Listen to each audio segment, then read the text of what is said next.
বিশ্বকবি রবীন্দ্রনাথ ঠাকুরের হারিয়ে যাওয়া।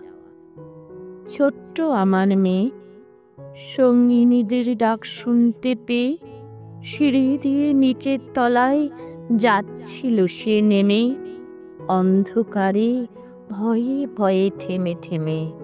হাতে ছিল প্রদীপ খানি, আঁচল দিয়ে আড়াল করি চলছিল সাবধানে। আমি ছিলাম ছাতে, তারায় ভরা চৈত্র মাসের রাতে। হঠাৎ মেয়ের কান্না শুনে উঠে দেখতে গেলেম ছুটে।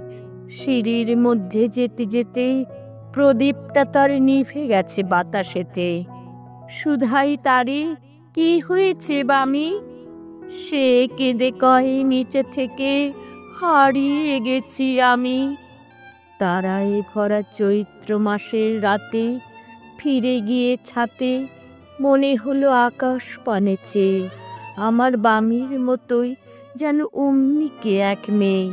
নীলাম্বরে আঁচলখানে ঘিরে দীপশিখাটি বাঁচিয়ে একা চলছে ধীরে ধীরে।